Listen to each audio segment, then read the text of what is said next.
Our story begins with a young couple telling each other a story where the boy was saying to the girl that her name was Katerina, and if she knew that the castle of Chan, that giant one over there, had not fallen to any enemy over a period of 200 years. And the girl, well, she didn't understand anything because, theoretically, this was supposed to be a date. So why was he talking about some castle and other things they shouldn't be there? But the boy said it was okay since nobody would go there now. The girl was still insisting that she needed to clean some things and had chores to do, household chores, not school tasks. Relax, the boy asked her to stay a little longer since he really wanted to show her that scenery because it was incredibly beautiful at that time of the day. And the girl said she didn't care because, the people who live there are nobles and they are commoners, so it's not that big of a deal, right? And the boy declared that maybe he could buy a house in that place since he would be promoted to an intermediate mage because he had written a thesis about a new golem, and the elders liked it a lot. If the elder acknowledged his thesis, he would probably be promoted. And of course, the house wouldn't be that big, but he would buy one where at least the two of them could live together. So he asked Katerina if she wanted to marry him. Oh, how sweet, right? Suddenly, out of nowhere in the beginning of the story, I'm already getting scared. And the protagonist continued saying that she had suffered a lot for him all this time, and that's why from now on, he would make her the happiest person in the world. But at that moment, Katerina told the protagonist that before he said that, he should become an intermediate mage first. Then he started laughing, and she laughed at his face. They were that sweet couple, right? Melodramatic, and I don't want to hold a candle here, being a third wheel.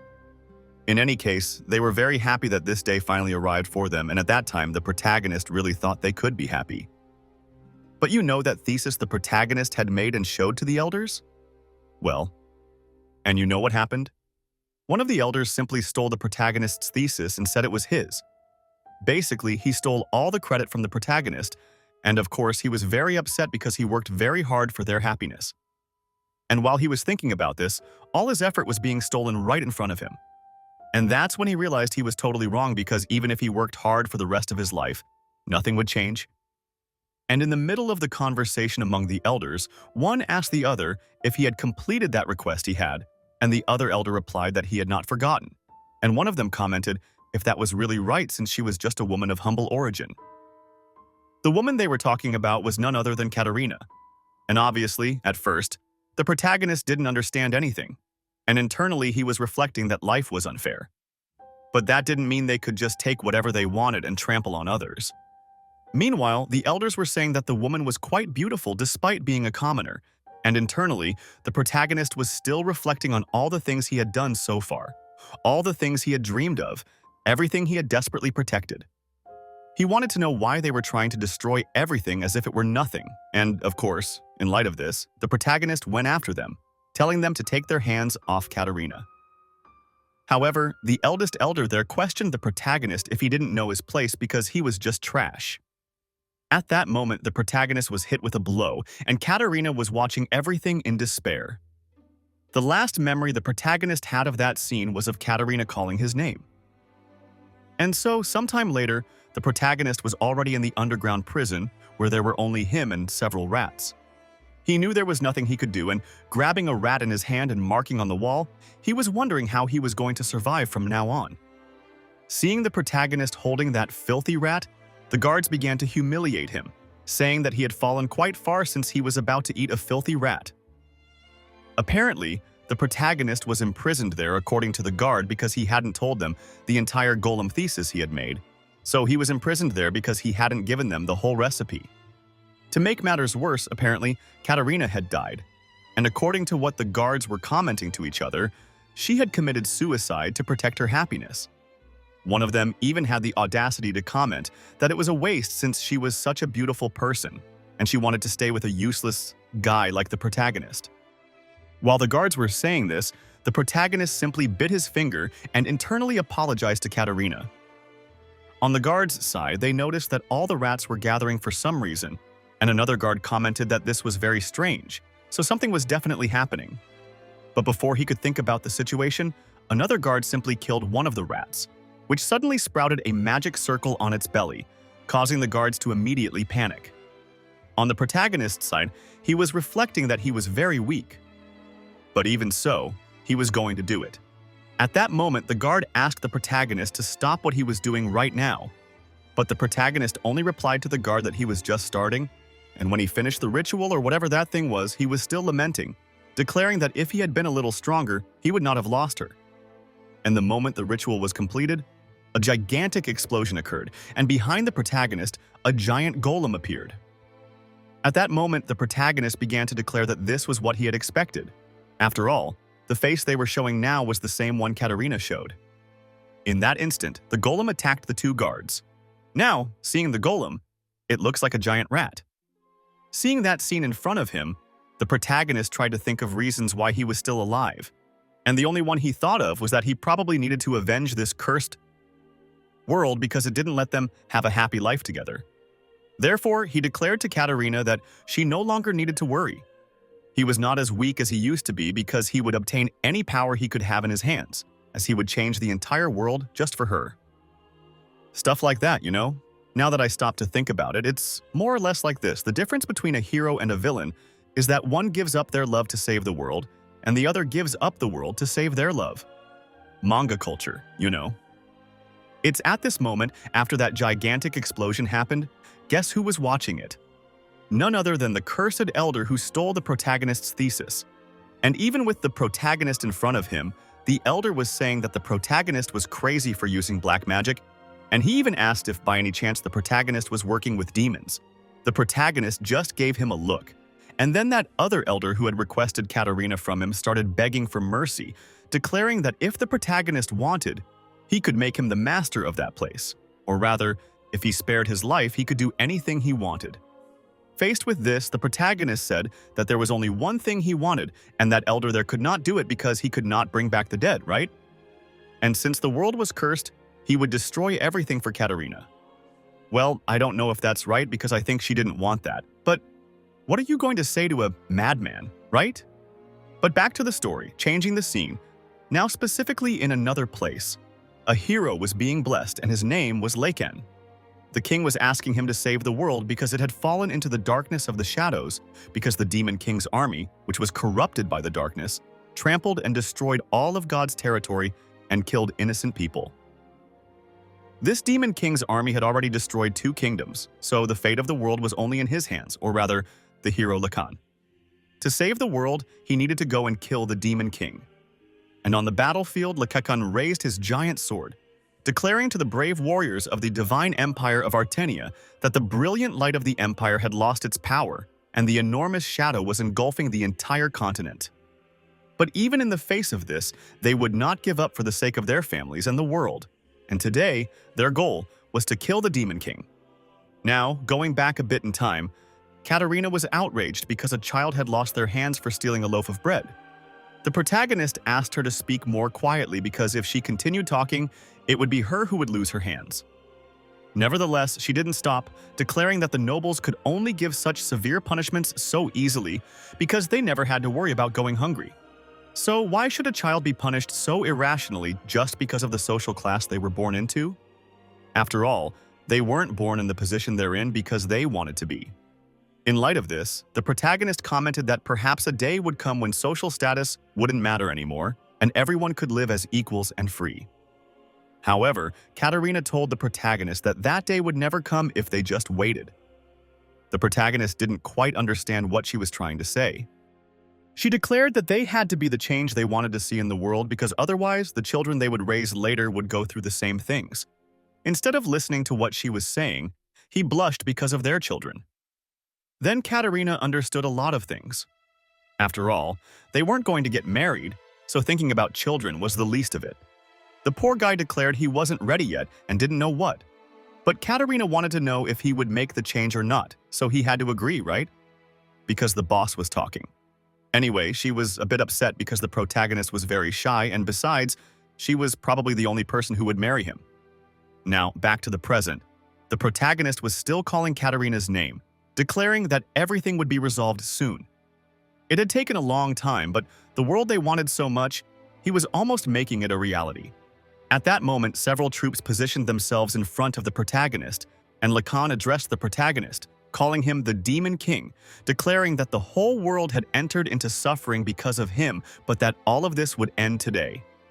He swore in the name of God and justice that all his evil actions would be judged on this day. And typically as a villain, because the protagonist had become one, he started laughing out of nowhere, commenting on God and justice, questioning if that was really what he planned to judge him. And if the other thought he would be afraid of some false god or his hypocrisy in the sense of justice.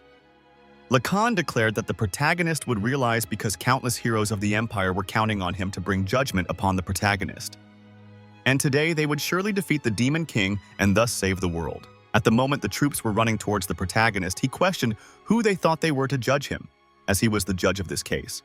Besides, on the day he lost Katerina, justice also died, so he no longer believed in those illusions. So he would show them all the only thing he believed in, which was nothing more and nothing less than pure power. At the moment the protagonist summoned a bunch of golems, Lacan was at the forefront of everyone. And then the protagonist declared that he would show the hero that today was the day when true justice would be born without their deceitful faith, because a true era was about to begin. Seeing that absurd number of golems in front of them, the soldiers were shocked. They were even trying to convince each other that there was no need to be afraid, because there would be no future if they retreated now. In light of this, the protagonist just called them idiots since they were nothing but trash. Now, the status and honor they so protected were worthless. After all, they were facing real power. But enough talk, it was time to end them all. However, at that moment, Lacan charged at the protagonist, declaring that he was getting too full of himself, as he would take care of ending all his actions. Seeing Lacan's attack, the protagonist panicked because he had taken down an elite golem in one hit. Now he realized the reason he couldn't bring down the Empire of Levia no matter how many golems he sent was right in front of him. At that moment, the two called each other's names, declaring to themselves that they would die. Well, if they both die, the story ends, doesn't it? There's not much more to do, and so a bloody battle ensued, full of blood and earth because golems don't have blood, right? Anyway, in the end, only the protagonist with one of his golems and the very weakened hero Lacan remained, declaring that it was time for them to end this. Apparently, the protagonist was also taking a beating because his golem was deformed. The last words of our protagonist, the hero, were that he didn't know how rotten this world was and that if it weren't for him, he could have started everything over again after going through all that trouble to destroy all that corruption. For this reason, he cursed the hero. And not just him, his entire bloodline would suffer throughout their lives. And it was at that moment that the Demon King Seaman was killed. As many have heard, when you are on the brink of death, the happiest memories of your life pass before your eyes. In this one, the protagonist was hearing Katerina commenting that when he smiled like that and was with her safe and sound, it was the thing that made her happiest. After giving a somewhat sweet kiss, Katerina declared to the protagonist that she loved him. And at that very moment, the hero Lacan opened his eyes, but he was more lost than an onion in a salad of fruit, asking if that was a dream or if his head had just flown off his neck. Then Lacan realized he was a bit dizzy, had no wounds, and didn't know where he was because he had never seen that type of room before, so it was probably from a foreign country. But Lacan, or as we already noticed, the protagonist, asked how he was still alive because not even black magic could bring someone back to life. If it were possible, he would have done it already, right? So how on earth was he still alive? However, at the moment the protagonist looked at the wall, he saw a portrait of someone he didn't really like. At that instant, a butler called out to the protagonist, or Lacan, actually, commenting that he was very happy because he had finally woken up. Then the butler hugged him, declaring that he had been asleep for 2 weeks and everyone was thinking that Lacan had died. But as I said, it's not Lacan inside that body, it's the protagonist. Then he asked who that butler in front of him was. The butler entered into a panic, asking how his young master didn't know who he was and saying that probably the accident had damaged his memories. It's that usual cliché. But like it or not, he would have to tell him everything and hope that the effect of losing his memories was temporary. So if he told the whole story, probably his young master would remember everything. Firstly, he would soon become the owner of that place, and he was the successor of the Viscount of Lacan from the Baroque Empire, as well as a descendant of the great hero Lacan, and his name was Luc de Lacan. Yes, it's a strange name to handle, but what was more confusing than that name was the protagonist because apparently Lacan had already been dead for 500 years. Basically, the protagonist reincarnated as a descendant of Lacan 500 years in the future. Faced with this, he panicked and started to run. The butler told him not to run because he was unwell. Internally, the protagonist didn't want to believe that situation because it made no sense to him. When he opened the door to a balcony, he screamed that it made no sense, but he noticed in front of him there was a golem or a gigantic statue of a knight. If that existed, it meant that everything the butler had just said was really true. Just by looking at it, the protagonist already knew it was very complex, which meant that weapon was more advanced than his golem magic. That magic was something that only he could teach, but that thing was very advanced. When the butler appeared, the protagonist asked what his name was, and the butler introduced himself as Hans. After introducing himself, the protagonist asked what the heck that thing in front of him was, and Hans declared that it was called Giant, a bipedal humanoid weapon, and that thing is a humanoid weapon. The protagonist asked if it was made of golem magic, and Hans replied that the protagonist was half right because a giant is made of scientific hextech along with magic. Due to technological advancements, unlike golems that are controlled from afar, those giants are piloted by someone who remains inside them. The protagonist was somewhat surprised. How is it possible for a person to enter that giant thing? Hans confirmed it, and the protagonist began to reflect that this was really advanced technology because it required someone to pilot it. But that didn't change the fact that it was an incredible weapon because, the person inside that giant thing was safe from external threats and reacted faster to events compared to golems, controlled from afar. It basically covered all the problems the protagonist had in the past. After thinking about this, the protagonist simply turned around and walked away. But at that moment, the protagonist paused, declaring that if that really existed and truly 500 years had passed, then why did he have to be born as a descendant of his enemy? Sometime later, the protagonist was drinking and making a fuss. Typical of a drunkard, right? Hans was telling the protagonist that he couldn't overexert himself and that it was best for him to stay calm. In light of this, the protagonist commented that he was a descendant of Lacan, right? So what was the problem with him doing that since he was probably much healthier than most? However, the protagonist collapsed to the ground, and obviously he didn't understand what was happening. Hans began to say that he had tried to warn him because he needed to be careful due to the curse, and obviously the protagonist didn't understand. What curse? Hans was also somewhat surprised because apparently the protagonist, or Alec or Lacan, actually, where did I get Alec from? He had forgotten about the curse. Then the protagonist asked again what curse Hans was talking about. So Hans started to explain, but he talked so much that the protagonist just asked him to get straight to the point. Briefly speaking, Lacan was praised for his efforts in saving the world, but he quickly died due to the Demon King's curse. For a moment, the protagonist wasn't even aware of what curse it was.